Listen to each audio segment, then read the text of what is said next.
नमस्कार दोस्तों, मैं वैभव राज आपका स्वागत करता हूं तक्षशिला ट्यूटोरियल के ऑनलाइन चैनल पे। दोस्तों आज हम लोग बात करेंगे क्लास 11th के चैप्टर नंबर 4 गति के नियम पर। ठीक है दोस्तों, आज का ये हमारा इस चैप्टर का पहला लेक्चर है आज।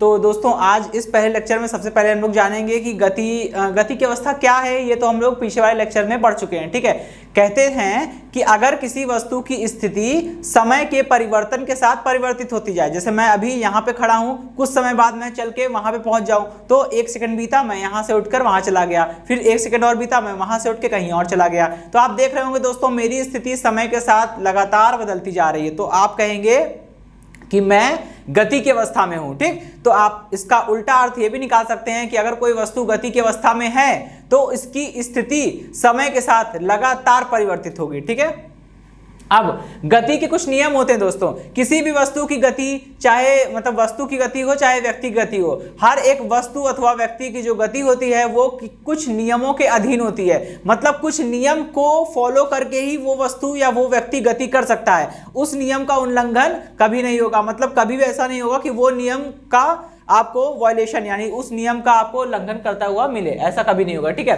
तो एक साइंटिस्ट थे, जान ही रहे होंगे। ठीक है, न्यूटन। तो न्यूटन ने क्या किया था, न्यूटन ने गति के कुछ नियम दिए थे। ठीक है, और उनके द्वारा प्रस्तावित नियमों का पालन सभी वस्तु अथवा सभी व्यक्ति जो भी गति की अवस्था में होते हैं सभी लोग उसका पालन करते हैं। ठीक है, तो आइए समझते हैं कि ये गति के नियम है क्या। दोस्तों ये पहला नियम है, गति का प्रथम नियम। गति का प्रथम नियम मतलब फर्स्ट लॉ ऑफ मोशन। ठीक है, और फर्स्ट लॉ ऑफ मोशन में क्या है वो हम लोग समझेंगे। देखिए दोस्तों, एक बहुत ही सिंपल सी बात है और एक मामूली सा आपको अपने अनुभव के आधार पर भी आप इस चीज को जज कर सकते हैं कि जैसे मान लीजिए अगर कोई वस्तु स्थिर अवस्था में है, ठीक है, मतलब वो वस्तु गति नहीं कर रही है, या आप यूं कह सकते हैं उसका वेग 0 है।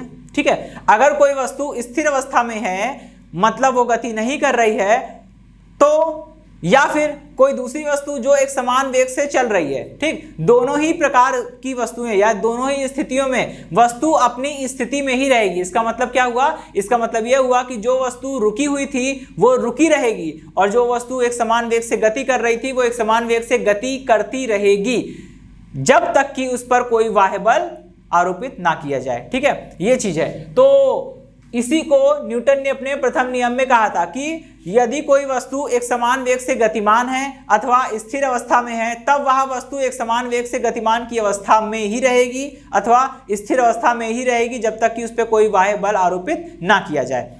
आप इसको समझ सकते हैं, जैसे मान लीजिए अगर कोई वस्तु रखी हुई है, ठीक है, अगर आप चाहते हैं उस वस्तु को वो वस्तु गति करे तो आप क्या करोगे, उस पर बल लगाएंगे। उस पर बल लगाएंगे तो बल की दिशा में वो वस्तु विस्थापित हो जाएगी, या यूं कह लीजिए कि बल की दिशा में वस्तु गति करना प्रारंभ कर देगी। ठीक है, इसका उल्टा मान लीजिए अगर कोई वस्तु बहुत एक समान वेग से चल रही है, ठीक है, मान लीजिए कोई वस्तु है, कोई वाहन है, वो 40 किलोमीटर प्रति घंटे की रफ्तार से चल रहा है। जब वो 40 किलोमीटर प्रति घंटे की रफ्तार से चल रहा है तो उसका वेग कम नहीं होगा, वो उसी वेग से चलता रहेगा। लेकिन कब, जब उस पर कोई भी बल ना लग रहा हो। आप पहली वाली बात से तो इत्तेफाक रखते होंगे, लेकिन दूसरी वाली बात से आपको थोड़ा सा उल्टा लग रहा होगा। अब आप कहेंगे, सपोज करिए आप गाड़ी चला रहे हैं, ठीक है, आपने देखा अपने स्पीडोमीटर में कि आपकी रीडिंग कितनी है, 40 किलोमीटर पर आवर आपकी स्पीड है। आपने वहीं पे इंजन को ऑफ कर दिया। जैसे ही दोस्तों हम इंजन को ऑफ करते हैं वैसे ही एक्सेलरेटर ऑफ हो जाता है। उसके आगे आप गाड़ी की वेलोसिटी नहीं बढ़ा सकते। ठीक है, तो आप देखेंगे धीमे धीमे वो गाड़ी चलती जाएगी, तुरंत तो नहीं रुकेगी, वो चलती जाएगी और धीमे धीमे उसका वेग कम होता जाएगा और एट लास्ट वो रुक जाएगी। ठीक है, लेकिन अब आप कहेंगे कि यहाँ पे न्यूटन का नियम फेल हो रहा है। तो देखिए दोस्तों, न्यूटन का नियम फेल नहीं हो रहा है। आपके केस में जो आप बात कर रहे हैं उसमें गाड़ी का वेग धीमे धीमे कम इसलिए हो रहा है क्योंकि जब गाड़ी सड़क पर चलती है तो गाड़ी के टायर और सड़क के बीच में एक बल कार्य करता है, उसे बोलते हैं घर्षण बल। वो टॉपिक घर्षण बल भी हमारा इसी चैप्टर का हिस्सा है। समय आने पर हम लोग उस पर भी बात करेंगे, लेकिन अभी के लिए समझ लीजिए, जब आप गाड़ी वाला केस लेते हैं कि गाड़ी 40 किलोमीटर पर आवर की स्पीड पे चल रही है, हमने इंजन ऑफ कर दिया, अब गाड़ी धीमे धीमे चलती जाएगी और उसका वेग कम होता जाएगा और एट लास्ट वो जाके कहीं पे रुक जाएगी। तो इस केस में क्या हो रहा है, इस केस में टायर और सड़क के बीच में घर्षण बल लग रहा है, इसलिए गाड़ी रुक रही है। ठीक है, ओके, तो चलिए, तो गति का प्रथम नियम समझ में आ गया होगा। और गति के प्रथम नियम को ही हम लोग क्या बोलते हैं, जड़त्व का नियम भी बोलते हैं। ठीक है, इनर्शिया का मतलब ही होता है जड़त्व। ठीक, और ये जान लीजिए, इस शब्द पे थोड़ा सा गौर कर लेते हैं, जड़त्व का मतलब क्या होता है। जड़त्व का मतलब होता है किसी भी वस्तु का वह गुण जो उसकी गति का विरोध करता है, जड़त्व कहलाता है। ठीक, अब आप समझ सकते हैं, अगर कोई वस्तु भारी है मतलब उसका वजन ज्यादा है, उसका द्रव्यमान ज्यादा है, तो वो वस्तु गति करने में, उस वस्तु को गति करने में उतनी प्रॉब्लम होगी। या यूं कह लीजिए अगर कोई वस्तु भारी है, बहुत ज्यादा वजन है उसका, आप उसे गति कराना चाहते हैं तो बल लगाएंगे, तो भारी वस्तु को गति कराने के लिए बल भी ज्यादा लगाना पड़ेगा। आप ये अपने अनुभव से कह सकते हैं। ठीक है, अगर वस्तु हल्की है तो उसका जड़त्व कम होगा, और वस्तु का जड़त्व कम होगा तो आप उसको गति कराने के लिए आपको हल्का ही बल लगाना पड़ेगा। मतलब देखिए, वजन ज्यादा तो जड़त्व ज्यादा, जड़त्व ज्यादा तो गति कराना मुश्किल। ठीक है, और वजन कम तो जड़त्व कम, जड़त्व कम तो गति कराना आसान। इसका मतलब जड़त्व क्या है? जड़त्व एक ऐसा गुण है जो वस्तु की गति का विरोध कर रहा है। ओके, चलिए, तो ये जड़त्व शब्द का मतलब हो गया। ठीक, गति के प्रथम नियम को जड़त्व का नियम भी कहते हैं। आइए अब हम लोग दूसरे नियम पे बात करते हैं। देखिए दोस्तों, गति का द्वितीय नियम, ठीक है, इसको वास्तविक नियम भी कहते हैं। वास्तविक नियम क्यों कहते हैं, पहले इसको समझ लेते हैं फिर बताएंगे। ठीक है, देखिए, न्यूटन ने अपने गति के दूसरे नियम में कहा था कि यदि किसी वस्तु के संवेग में परिवर्तन हो रहा हो, मान लीजिए कोई वस्तु चल रही है, अब वस्तु चल रही है तो वस्तु है तो कोई ना कोई द्रव्यमान होगा दोस्तों। ठीक है, अगर वस्तु है तो कोई ना कोई उसके पास द्रव्यमान होगा। ठीक, और मान लीजिए अगर वस्तु का वेग जो है, वस्तु चल रही है तो वेग भी होगा, और यदि उसके वेग में परिवर्तन हो, देखिए दोस्तों मैं वेग में परिवर्तन की बात कर रहा हूं, बढ़ भी सकता है वेग और कम भी हो सकता है, उसकी बात नहीं है। ठीक है, तो अगर किसी वस्तु के वेग में परिवर्तन dv है तो समवेग में होने वाला परिवर्तन dp is equal to m into dv हो जाएगा। ठीक है, तो न्यूटन ने कहा कि किसी वस्तु पे लगने वाला बल, ठीक है, किसी वस्तु पे लगने वाला बल उसके संवेग परिवर्तन की दर के बराबर होता है। ठीक, अगर कोई वस्तु इस प्रकार गति कर रही है कि उसका वेग परिवर्तित हो रहा है तो जाहिर सी बात है उसका संवेग भी परिवर्तित हो रहा होगा। तो किसी भी वस्तु के संवेग परिवर्तन की जो दर है वो उस वस्तु पर लगने वाले बल के बराबर होती है। ठीक है दोस्तों, यहां मैंने dp बाई dt लिखा है, आपको पता है, मैं पहले ही बता चुका हूं इसका मतलब क्या होता है। इसको हम लोग पढ़ेंगे, यहां पे लिखा है dp बाई dt, इसको क्या पढ़ेंगे, dp बाई dt, या फिर आप इसको इसी चीज को ऐसे भी लिख सकते हैं, dp बाई dt को आप ऐसे भी लिख सकते हैं कि d by dt of p। ठीक है, या तो आप इसको बोलिए dp बाई dt, या आप इसको बोलिए d by dt of p। ठीक है, d by dt of p। इसका मतलब क्या हुआ, इसका मतलब यह हुआ कि नीचे देखिए क्या लिखा है, t मतलब समय, और ऊपर क्या लिखा है, p मतलब संवेग। तो ये क्या है, संवेग का समय के सापेक्ष अवकलन है, समय का संवेग का समय के सापेक्ष अवकलन है। ठीक है, और जब भी कहीं किसी भी राशि का समय के सापेक्ष अवकलन करेंगे, कभी भी किसी भी राशि का समय के सापेक्ष अवकलन करेंगे तो हम कह सकते हैं कि वो उस राशि के परिवर्तन की दर को बता रहा है। ठीक है, परिवर्तन के दर को बता रहा है। तो इसको हम लोग क्या पढ़ेंगे, इसको बोलेंगे किसी वस्तु के संवेग परिवर्तन की दर उस वस्तु पर लगने वाले बल के बराबर है। ठीक है, किसी वस्तु के संवेग परिवर्तन की दर उस वस्तु पर लगने वाले बल के बराबर है, बस बात खत्म। ठीक है, तो हाँ, अब मैं बात करता हूं सेकंड नियम को, द्वितीय नियम को हम लोग वास्तविक नियम कह रहे हैं, क्योंकि दोस्तों तीनों नियम में यही एक ऐसा नियम है, सेकंड लॉ ही एक ऐसा नियम है जिसकी सहायता से आप प्रथम नियम को और तृतीय नियम को दोनों को सिद्ध कर सकते हैं, और हम लोग सिद्ध करेंगे भी। ठीक है, तो सेकंड नियम इकलौता ऐसा नियम था जिसकी सहायता से आप पहले नियम को भी प्रूफ कर सकते हैं और तीसरे नियम को भी प्रूफ कर सकते हैं, प्रतिक्रिया का नियम, यानी कि law of action and reactionary force. ठीक है, चलिए अब देखिए गति का तृतीय नियम हम लोग समझेंगे। गति के तृतीय नियम में न्यूटन ने यह बताया था कि जैसे मान लीजिए अगर दो वस्तुएं हैं, ठीक है, दो वस्तुएं हैं, एक वस्तु ये है ना, हमारी राइट हैंड पाम मतलब दाएं हाथ की हथेली, और सेकंड हमारा लेफ्ट हैंड फिट्स यानी कि बाएं हाथ का मुक्का। ठीक है, ये दोनों वस्तुएं, अगर ये दोनों वस्तुएं एक दूसरे के कांटेक्ट में आएगी, ठीक है, इसने इसको हिट किया, जब ये मुक्का इस हथेली को हिट करेगा तो आप समझ सकते हैं हथेली अपनी जगह पे थी, मुक्के ने आके हिट किया, तो मुक्के ने जब इसको हिट कर रहा हूं मैं, तो यहां से हमें हथेली पर हमारे बल लग रहा है, हमारी हथेली पे बल लग रहा है, और जितना ज्यादा बल लगेगा हथेली इतना पीछे भी जा सकती है। ठीक है, तो वही चीज है, यहाँ पे क्या है, एक वस्तु बल लगा रही है दूसरी वस्तु पे, ये हाथ मुक्का जो है वो हथेली पर बल लगा रहा है। जब भी कभी ऐसी स्थिति आएगी तो वहां पे न्यूटन की गति का तीसरा नियम लगेगा। ठीक है, तो न्यूटन ने बताया था कि जब आप एक वस्तु कोई एक वस्तु दूसरी वस्तु पर बल लगाती है तो दूसरी वस्तु भी उस पर उतना ही बल लगाती है, परंतु विपरीत दिशा में।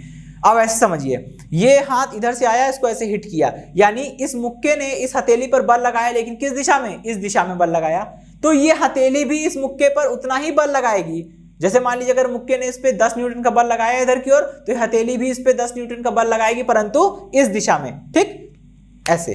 तो बस यही चीज है। तो यहाँ पे न्यूटन की गति का तृतीय नियम ये कहा गया था कि प्रत्येक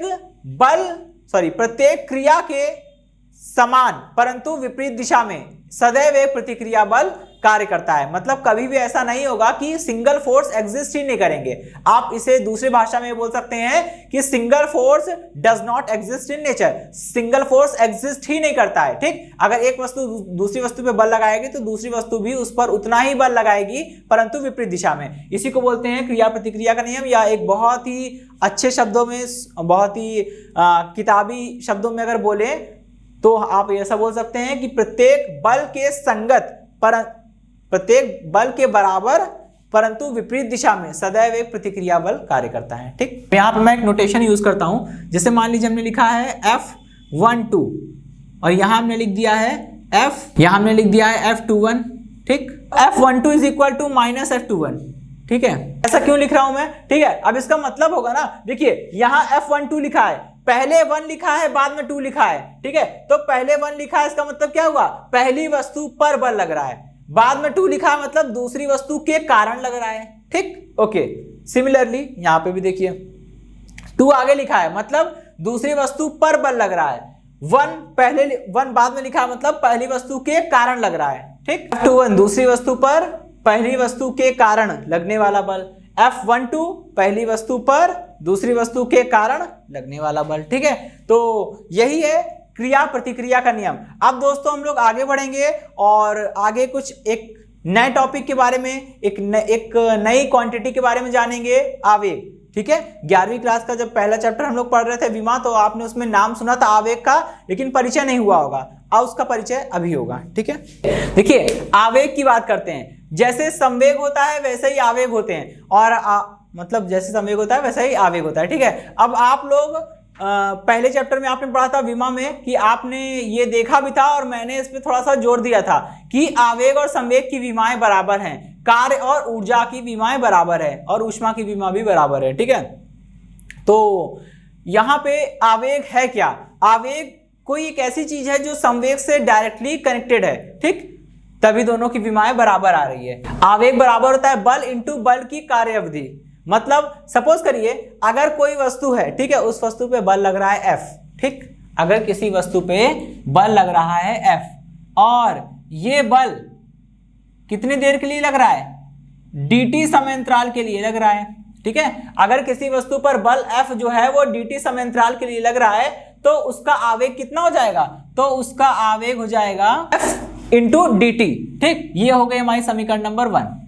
ठीक, और यहां हम लोग बल आवेग के बारे में जान तो रहे हैं, लेकिन आवेग का मैंने भी बोला ना कि आवेग और संवेग की विमाएं बराबर है, मतलब दोनों के बीच में कोई ना कोई कनेक्शन है। तो इस कनेक्शन को मुझे फाइंड आउट करना है कि ये कनेक्शन आखिर है क्या दोनों के बीच में। ठीक है, तो अभी कनेक्शन भी फाइंड आउट करेंगे। अच्छा, आप आवेग में क्या लिखेंगे? इस फॉर्मूले को देखिए, परिभाषा अपने आप बन जाएगी, कोई रटना नहीं पड़ेगा। क्या बोलेंगे? किसी वस्तु का आवेग वस्तु पर लगने वाले बल एवं बल की कार्य अवधि के गुणनफल के बराबर होता है। ठीक, किसी वस्तु का आवेग वस्तु पर लगने वाले बल एवं बल की कार्य अवधि के गुणनफल के बराबर होता है। ठीक है, तो आवेग बराबर F इंटू dt आ गया। ठीक, अब सपोज करिए, अब चलते हम लोग न्यूटन की गति के द्वितीय नियम पे। ठीक है, न्यूटन की गति के द्वितीय नियम से अप्लाई करिए इसको। कितना हो जाएगा? dp अपॉन में dt is equal to F। ठीक है, यहां से कितना आ जाएगा? dp is equal to F into dt। ठीक है, चलिए अब देखिए यहां से F इंटू dt, इसको इक्वेशन नंबर 2 मान लेते हैं। ठीक है, इक्वेशन नंबर 1 क्या कह रही है? आवेग है F इंटू dt के बराबर, और संवेग dp क्या होता है दोस्तों? dp होता है संवेग में परिवर्तन।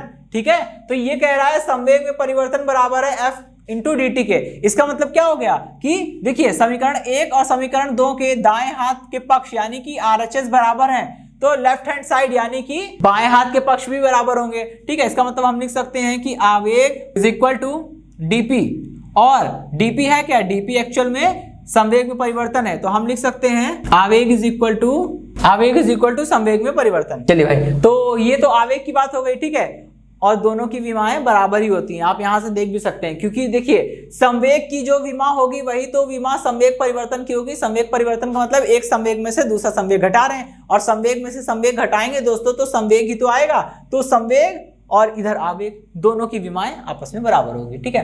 तो ये तो बात हो गई थी दोस्तों आवेग की। अब हम लोग बढ़ते हैं अपने नेक्स्ट टॉपिक की ओर। दोस्तों अभी तक हम सुनते आ रहे हैं लीनियर मोमेंटम यानी कि संवेग कहें। देखिए एक्चुअल में मैं बता दूं संवेग दो प्रकार के होते हैं, एक होता है रेखीय संवेग जो हम लोग यहाँ पढ़ने जा रहे हैं, एक होता है कोणीय संवेग, ठीक है। कोणीय संवेग के बारे में अभी हमने बात नहीं करी है, कोणीय संवेग के बारे में हम लोग चैप्टर नंबर 6 में जानेंगे, ठीक है, यानी इसके बाद जो चैप्टर आएगा उसके भी बाद, ठीक है। तो खैर वो अभी दूर की बात है, तो जब समय आएगा तब उस पर बात करेंगे। अभी हम लोग देखेंगे रेखीय संवेग। संवेग दो प्रकार के, रेखीय संवेग और कोणीय संवेग, ठीक है। तो कोणीय संवेग हम लोग बाद में पढ़ेंगे, लेकिन रेखीय संवेग हम लोग अभी पढ़ रहे हैं। और एक बात और समझ लीजिए, कभी अगर मैं केवल संवेग बोलूंगा या किताब में केवल संवेग लिखा होगा तो हम लोग समझेंगे कौन से संवेग की बात हो रही है, रेखीय संवेग की। क्योंकि दोस्तों अगर मेरा तात्पर्य या किताब का तात्पर्य कोणीय संवेग से होगा तो बोला जाएगा कि कोणीय संवेग, लेकिन अगर केवल संवेग बोल रहे हैं, रेखीय संवेग नहीं बोला गया है, ना ही कोणीय संवेग बोला गया है, केवल संवेग बोल दिया गया है, तो आप क्या समझेंगे कि रेखीय संवेग की बात हो रही है, ठीक है। ओके, तो अब समझते हैं कि रेखीय संवेग है क्या। सबसे पहले तो दोस्तों जान लीजिए कि रेखीय संवेग जो होता है उसको हम लोग स्मॉल पी से लिखते हैं, ठीक है। कैपिटल पी से पावर लिखी जाती है, इसलिए हम लोग उसको स्मॉल पी से लिख रहे हैं, ठीक है। स्मॉल पी बराबर कितना होता है, m इंटू वी, बस सिंपल। अब देखिए m क्या है, m वस्तु का द्रव्यमान है, v क्या है, वस्तु का वेग है, p क्या है, वस्तु का संवेग है, ठीक है। तो मतलब आप इसको बोलेंगे क्या, बोलेंगे किसी वस्तु का रेखीय संवेग वस्तु के द्रव्यमान एवं वस्तु के वेग के गुणनफल के बराबर होता है, ठीक है, सॉल्व, खत्म, ठीक है। किसी वस्तु का रेखीय संवेग वस्तु के द्रव्यमान एवं वस्तु के वेग के गुणनफल के बराबर होता है, ठीक। तो ये हो गया वस्तु का रेखीय संवेग। मात्रक वगैरह निकाल लेंगे हम लोग, ठीक है। मात्रक कितना आ जाएगा, इसका होता है केजी और इसका मीटर पर सेकेंड, तो केजी मीटर अपॉन सेकेंड, ठीक। और विमा वगैरह निकाल लेंगे, ml t-1 आएगी, ठीक है, ओके। और हाँ, सबसे मोस्ट इंपॉर्टेंट बात जो मैं पूछने वाला था, ये अदिश राशि होगी या सदिश। आप खुद सोचिए p का मान कैसे मिल रहा है, p का मान मिल रहा है m और v को गुणा करने से।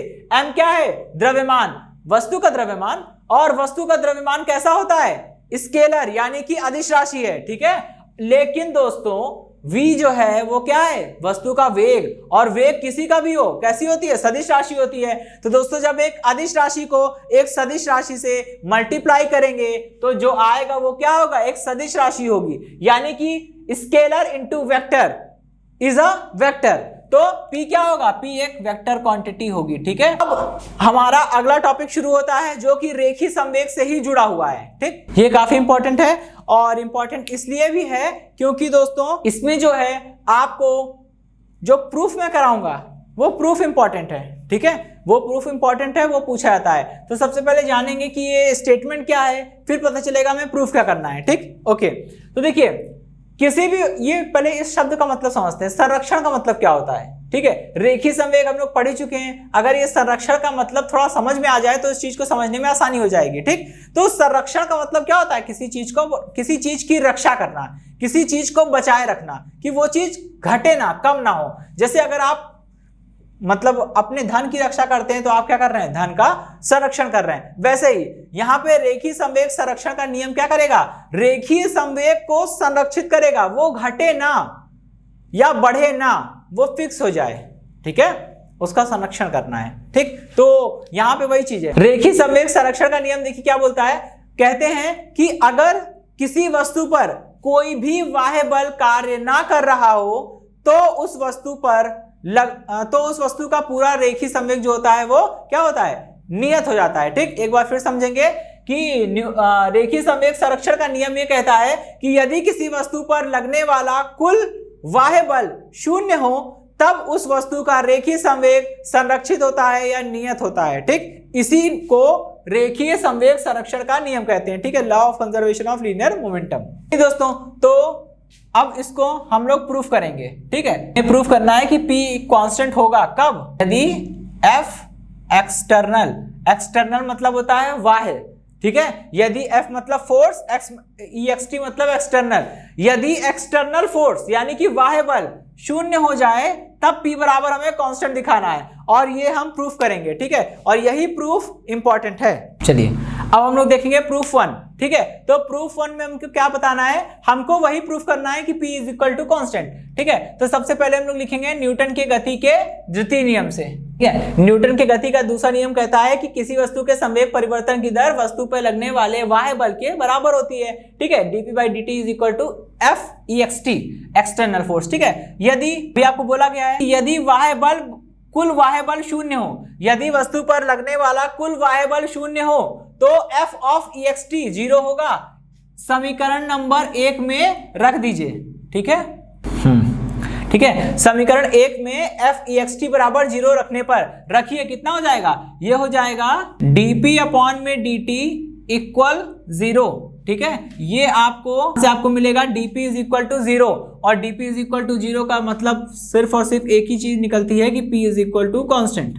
क्योंकि भाई मैंने देखिए आपको बताया था कि अगर कोई वस्तु कांस्टेंट है, कोई वस्तु नियत है, तो किसी कांस्टेंट का अवकलन करने पर 0 आता है। तो यहां वही तो हो रहा है, आप खुद देखिए, P का अवकलन करने पर 0 आ रहा है, P का समय के साथ अवकलन करने पर 0 आ रहा है, मतलब किसका केवल एक मतलब निकल सकता है कि P जो है वो क्या है, वो एक नियत है, वो एक स्थिर है, वो स्थिरांक है, नियतांक है, ठीक है, वो घटे बढ़ेगा नहीं। कांस्टेंट का अवकलन करने पर 0 आ रहा है, यहां पे मैं P का अवकलन कर रहा हूं समय के साथ तो 0 आ रहा है। इसका मतलब कि वस्तु का रेखीय संवेग जो है वो समय के साथ परिवर्तित नहीं होगा, समय बीतता जाए, चाहे जितना समय बीत जाए, लेकिन वस्तु का रेखीय संवेग उतना ही रहेगा, वो कांस्टेंट है। और यही रेखीय संवेग संरक्षण का नियम कहता है कि यदि वस्तु पर लगने वाले कुल बाह्य बल का मान शून्य हो जाए, यदि वस्तु पर लगने वाले कुल बाह्य बल का मान शून्य हो जाएगा तो वस्तु का रेखीय संवेग जो होगा वो नियत हो जाएगा, ठीक है दोस्तों।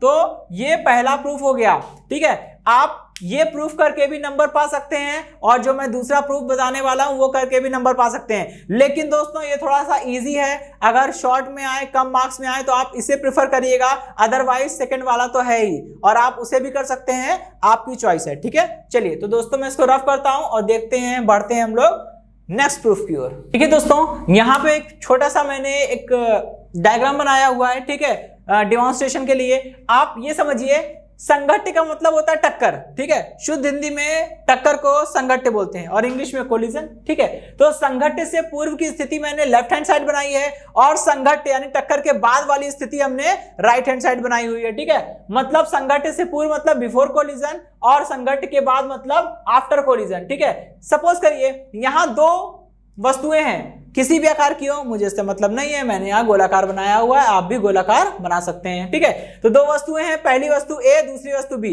पहली वस्तु A का द्रव्यमान हमने ma मान लिया, दूसरी वस्तु B का द्रव्यमान मैंने mb मान लिया।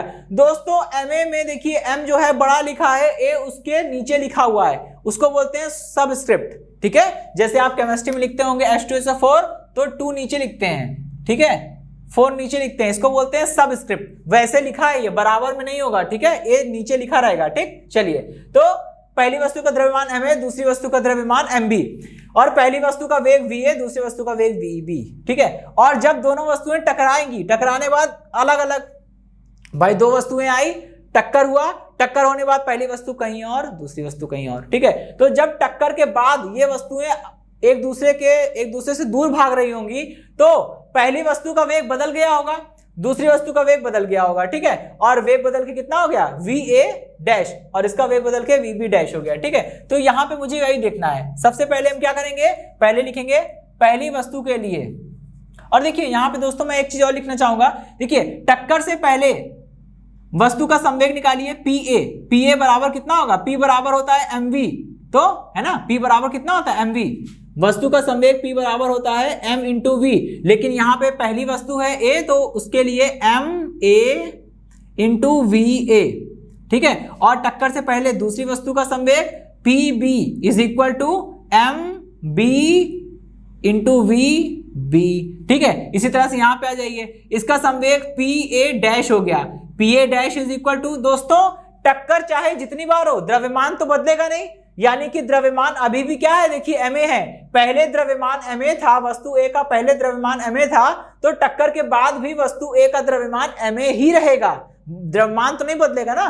तो इसलिए pa dash is equal to ma into va dash, वेग बदल सकता है लेकिन दोस्तों द्रव्यमान कभी नहीं बदलेगा। ठीक है, मतलब यहां नहीं बदलेगा, आगे आप पढ़ाई करेंगे फिजिक्स में तो आपको पता चलेगा द्रव्यमान भी बदलता है। जी हाँ, ठीक है, खैर अभी हम उस पर चर्चा नहीं करेंगे, अभी हम केवल इसके बारे में बात करेंगे। ठीक है, चलिए अब देखते हैं वस्तु B का बदला हुआ संवेग क्या होगा। वस्तु B का बदला हुआ संवेग, दोस्तों संवेग को हम लोग P से लिखते हैं और बदला हुआ संवेग है, तो बदला हुआ संवेग है तो क्या करेंगे, यहां पे हमने डैश लगा दिया है, PB डैश। ठीक है, ये देखिए PB कितना था, पहले PB था MB VB, अब PB डैश कितना हो जाएगा, PB डैश हो जाएगा MB और VB डैश। ठीक है, चलिए इतनी बात समझ में आ गई होगी।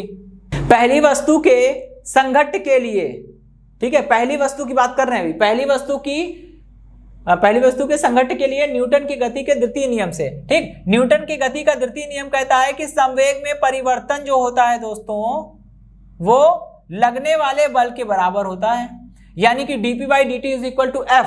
ठीक है, अब जरा इसको समझिएगा भाई, न्यूटन ने कहा था कि जिस वस्तु के संवेग में परिवर्तन होता है उस वस्तु पर बल लगना चाहिए। ठीक है, मतलब जिस वस्तु, जैसे हम यहाँ पे वस्तु A पर ये समीकरण लगा रहे हैं, तो यहाँ पे दोस्तों क्या होगा, वस्तु A के संवेग में परिवर्तन देखेंगे तो हम देखेंगे d/dt ऑफ Pa या dPA/dt इज इक्वल टू, अब जब वस्तु A के संवेग में परिवर्तन देख रहे हैं तो बल भी किस पर लगना चाहिए, A पर लगना चाहिए, यानी कि FAB लिखेंगे। FAB का मतलब क्या हुआ दोस्तों, पहले कौन लिखा है, पहले लिखा है A, तो जो पहले लिख रहा हूं इसका मतलब होता है उस वस्तु पर बल लग रहा है, और जो दोस्तों बाद में लिखा है उस वस्तु के कारण लग रहा है, तो यानी FA क्या है, FAB क्या है, वस्तु A पर B के कारण लगने वाला बल। ठीक, चलिए ये समीकरण नंबर, इसको थोड़ा सा सिंप्लीफाई कर लेता हूं, इसको मैं ऐसे लिख लेता हूं। ठीक है, कि dPA is equal to FAB multiplied by dt, equation number 1, और यहां लिख देंगे FAB का मतलब क्या है। ठीक है, A पर B के कारण लगने वाला बल, इस चीज को मेंशन रखिएगा दोस्तों अपने दिमाग में कि जो पहले लिखा है उस पर बल लग रहा है और जो बाद में लिखा है उसके कारण लग रहा है। पहले A लिखा है मतलब A पर लग रहा है और बाद में B लिखा है तो B के कारण लग रहा है। ठीक, चलिए भाई, तो अब मैं यही चीज अप्लाई करूंगा वस्तु B के लिए। ठीक है, दूसरी वस्तु के संघट्ट के लिए न्यूटन की गति के द्वितीय नियम से। ठीक है, अब यही चीज हम दूसरी वस्तु पे लगा रहे हैं, दूसरी वस्तु के संघट्ट के लिए न्यूटन की गति के द्वितीय नियम से। भाई न्यूटन की गति का दूसरा नियम तो वही है, dP/dt is equal to F, मतलब आरोपित बल। ठीक, अब वही चीज है, हम यहाँ पे दूसरी वस्तु की बात कर रहे हैं तो संवेग में परिवर्तन भी किसके देखेंगे, दूसरी वस्तु के संवेग में परिवर्तन देखेंगे, और दूसरी वस्तु का संवेग कितना था, Pb था, तो परिवर्तन में यहाँ पे dPb हो जाएगा। dPb मतलब कि प्रारंभिक संवेग कितना था, Pb, इसमें परिवर्तन देख रहे हैं तो dPb/dt निकाल लेंगे, मतलब दूसरी वस्तु के प्रारंभिक संवेग में होने वाला परिवर्तन। ठीक है, तो dPb/dt इज इक्वल टू, दोस्तों यहाँ पे बल तो है लेकिन अब न्यूटन ने कहा था कि जिस वस्तु के संवेग में परिवर्तन हो रहा है बल भी उस वस्तु पर ही लगेगा। हम दूसरी वस्तु के लिए काम कर रहे हैं, दूसरी वस्तु के संवेग में परिवर्तन देख रहे हैं तो बल भी दूसरी वस्तु पर लगना चाहिए, यानी कि इसे लिखेंगे B इंटू A। ठीक है, और इसे हम लोग सिंप्लीफाई करके थोड़ा ऐसे लिख सकते हैं कि dPb is equal to FBA into dt।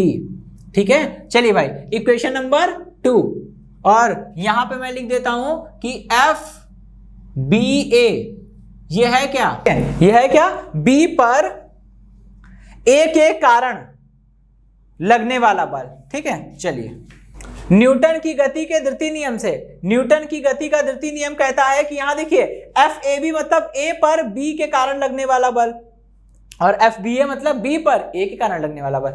Actual में जब दोनों वस्तुएं टकराएंगी तो A वस्तु B पर बल लगाएगी और वस्तु B वस्तु A पर बल लगाएगी। दोनों ही वस्तु एक दूसरे पर बल लगा रही हैं, ठीक है, और बराबर का बल लगाएंगी, ठीक है। चलिए देखिए, दोनों वस्तु एक दूसरे पर बल लगाएंगी और बराबर का बल लगाएंगी। इस चीज को हम यूज करेंगे यहाँ पे, ठीक है। जैसे FAB लिखा मैंने, FAB मतलब वस्तु A पर B के कारण लगने वाला बल, और यहां मैं लिख रहा हूं FBA मतलब B पर A के कारण लगने वाला बल। ये दोनों दोस्तों बराबर तो होंगे, लेकिन FAB is equal to minus time FBA। सहमत है इससे? चलिए अब यहां करेंगे क्या, हम दोनों तरफ मल्टीप्लाई कर देंगे। इसको मैं ऐसे लिख सकता हूं, गुणा कर रहे हैं तो दोनों तरफ गुणा कर दिया dt से, क्या दिक्कत है? जब गुणा कर रहे हैं दोनों तरफ dt से गुणा कर दिया, इक्वल है, ठीक है, चल सकता है। अब देखिए इक्वेशन 1 को देखिए, FAB इंटू dt ये रहा, इसका मान समीकरण 1 से उठा के रख दीजिए, और FBA into dt minus n को भी छोड़ दीजिए, FBA इंटू dt समीकरण 2 से उठा के रख दीजिए, ठीक। समीकरण 1 और समीकरण 2 से FAB इंटू dt की वैल्यू यहां से निकालिए, कितना आ रहा है? ये आएगा DPA, ठीक है, इक्वल, यहां माइनस लगाए, हम भी माइनस लगा देंगे, ठीक है। और देखिए FBA इंटू dt किसके बराबर है? DPB के, तो ये हो गया DPB, ठीक है भाई। चलिए इतनी बात समझ में आ गई। अब हम यहां इसको अप्लाई करते हैं। देखिए दोस्तों, DPA क्या है? DPA मतलब वस्तु A के संवेग में परिवर्तन, और वस्तु A का संवेग पहले क्या था? पहले था PA, बाद में क्या हो गया? PA dash. तो हम क्या निकालेंगे? हम निकालेंगे, यहां पे समझिएगा, DPA मतलब वस्तु A के संवेग में होने वाला परिवर्तन। ये कैसे मिलेगा? PA डैश माइनस PA, अंतिम माइनस प्रारंभिक करिए भाई, किसी वस्तु का अंतिम संवेग माइनस प्रारंभिक संवेग करिए, पता चल जाएगा। इसी तरह से आप इसको भी सॉल्व करके देखिए यहाँ पे, ठीक है। DPB का मतलब क्या होगा? वस्तु B का अंतिम संवेग माइनस वस्तु B का प्रारंभिक संवेग, ठीक है। चलिए अब यहाँ पे इसको अप्लाई कर दीजिए। DPA बराबर कितना है? PA डैश माइनस का PA, ठीक, इक्वल, यहां माइनस लगाइए, ठीक। और इसके बाद यहां पे DPB मतलब PB dash minus PB dash minus का PB।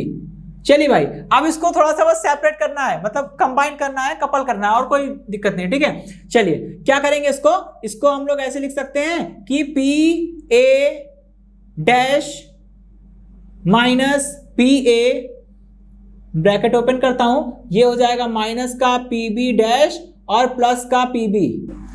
तो एक साथ ले जाइए दोनों को, यहां क्या हो जाएगा? ये हो जाएगा PA dash plus PA plus PB is equal to PA dash plus PB dash. और देखिए जरा यहां पे समझिएगा, PA प्लस PB क्या है? PA मतलब पहली वस्तु का, मतलब टक्कर से पूर्व पहली वस्तु का संवेग, PB मतलब टक्कर से पूर्व दूसरी वस्तु का संवेग, ठीक है। और दोस्तों जब टक्कर से पूर्व पहली वस्तु का संवेग PA और दूसरी वस्तु का संवेग PB दोनों जोड़ देंगे तो क्या मिलेगा? टक्कर से पूर्व कुल संवेग। टक्कर से पूर्व कुल संवेग कितना आ गया? ये आ गया PA प्लस PB, है ना, ठीक है। टक्कर से पूर्व कुल संवेग PA प्लस PB आ गया। और देखिए टक्कर के बाद पहली वस्तु का संवेग है PA डैश, दूसरी वस्तु का संवेग है PB डैश, टक्कर के बाद कुल संवेग निकालेंगे तो PA dash plus PB dash, ठीक है। तो देखिए यहां पे वही हो रहा है, ठीक है। तो हम ये कह सकते हैं कि कुल संवेग क्या है? कांस्टेंट है, ठीक है। कुल संवेग हमारा कांस्टेंट है, टक्कर से पूर्व और टक्कर के बाद दोनों तरफ। तो दोस्तों ये है इसका प्रूफ। दूसरा वाला प्रूफ बेशक थोड़ा सा लेंदी है, लेकिन दोस्तों ये स्टैंडर्ड है, ठीक है, ये स्टैंडर्ड है। अगर मान लीजिए ज्यादा मार्क्स में आएगा तो समझ जाइएगा टीचर आपसे किसकी कामना करते हैं। टीचर ये सोचेंगे कि आप ये वाला प्रूफ करके दिखाएंगे, तब ये वाला प्रूफ करेंगे। अगर 4 नंबर में 3 नंबर में आया तो ये प्रूफ करेंगे, अगर केवल 2 नंबर में आया है तो पहला वाला प्रूफ करेंगे, और जो डेफिनेशन है कि संवेग संरक्षण का नियम है क्या वो बताएंगे, और प्रूफ नंबर 1 को प्रूफ कर देंगे। लेकिन अगर ज्यादा मार्क्स में आया है तो सेकंड वाला प्रूफ करेंगे, ठीक है दोस्तों। ये इंपॉर्टेंट है ही, ठीक है, स्टार बना लीजिए इसमें। तो दोस्तों आज के लेक्चर में हमने जो भी पढ़ा, इसके लिखित नोट्स प्राप्त करने के लिए नीचे डिस्क्रिप्शन में दिए गए लिंक पर जाकर क्लिक कीजिएगा। तो दोस्तों आज के सेशन में इतना ही, मिलते हैं हम लोग नेक्स्ट सेशन में। धन्यवाद।